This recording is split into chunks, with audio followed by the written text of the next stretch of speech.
most of you have either heard people talking about it, so I don't want to rehash things that you've already heard. And we have been talking about the grotesque amount of violence that happened on October 7th.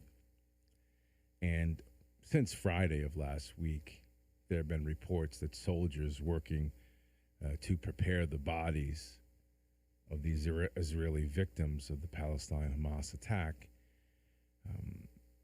they said that what they had seen with the bodies is unimaginable. What had happened to those poor civilians.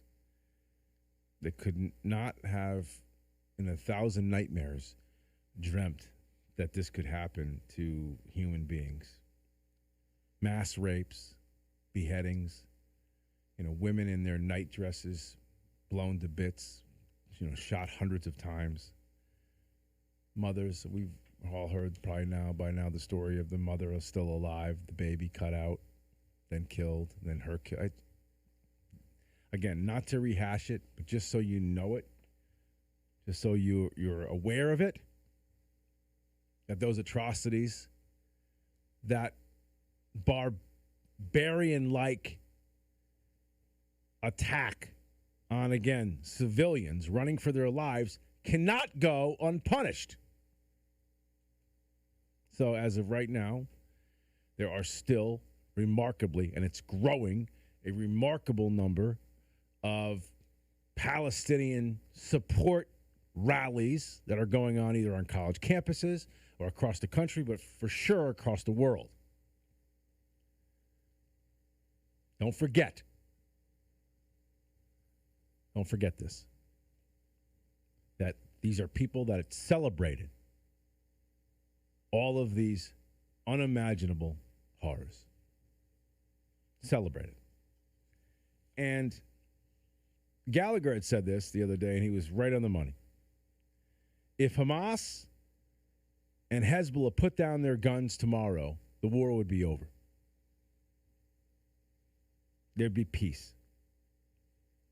If Israel put their guns down, they would get slaughtered. That's the difference. That's what we're talking about. And just so you also understand that we have an absolute buffoon. Now, I should rephrase that. He is a slippery sidewinder snake who's turned into a bumbling idiot in the White House. Maybe the most crooked politician in the history of the United States of America. The $6 billion swap, if you remember, for the hostages, was a drop in the bucket. Remember in the initial stages of this? Oh, no, there's no evidence of Iran having anything to do with Hamas. Of course, now we know that's garbage. But if you look at it, over and over and over again, Iran has been siphoning off money from the United States with a seal of approval stamped on it by our president. We diverted $10 billion from Iraq to Iran, $52.2 billion in extra oil reserves on their way to Iran, $3.8 billion in petrochemicals made their way to Iran, $1.6 billion in steel, $3.42 billion in special drawing rights. The list goes on and on and on, all sanctioned by this president who went out of his way after Trump nixed this deal, this nuke deal. He made sure it was ramped up and the engine started on that again so that they could have a nuclear weapon. This is your president of the United States. This is treachery at every level. Don't forget it. Don't forget it.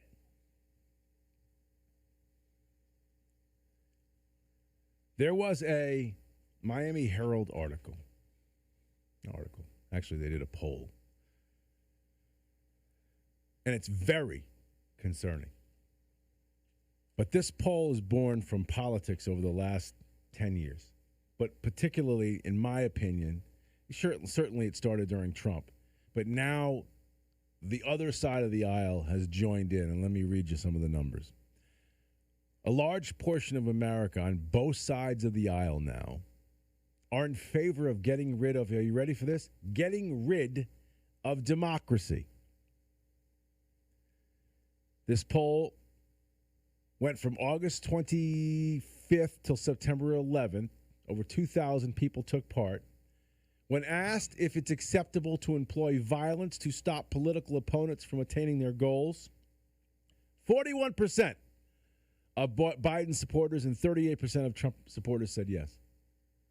Nearly half of the people are now willing to shed blood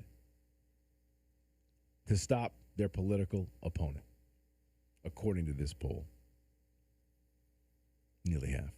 30% of Trump supporters, 25% of Biden supporters said elections should be suspended in times of crisis. 41% of Trump supporters, 30% of Biden supporters say they favor either conservative or liberal states seceding from the Union. Nearly half of Biden supporters, 47%, 35% of Trump supporters, said the government should restrict the expressions of views considered discriminatory or offensive. Half of Democrats who support Biden, that one right there says half want to censor your free speech.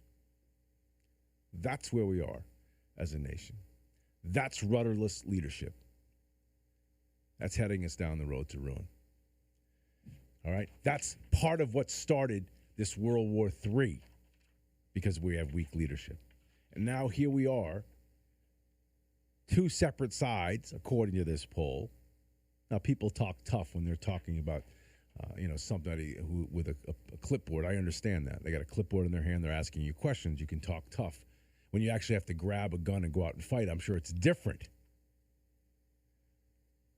But the results, which now signal a desire for an authoritative crackdown, come at a time when the trust in the public government is at a record low. The Pew Research Center in 2023, only 16% of Americans say they trusted the government. 16%. I don't.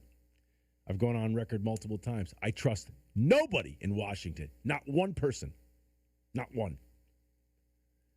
Now, here in Connecticut, I know, because I know I get a chance to talk to some of them, I trust a lot more. But down in Washington, I trust nobody. Can you imagine that? Nobody. There's nobody down there that I would want to watch my dog for the weekend.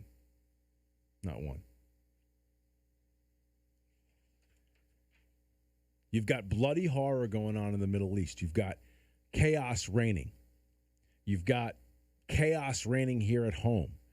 You've got now political factions now dividing us up to the point where we're ready to war at each other, Americans. All the while, the Palestinian people around the globe are in some cases in the tens of thousands getting together for their solidarity to wreak havoc on the West. The new axis of evil is real. And we're divided.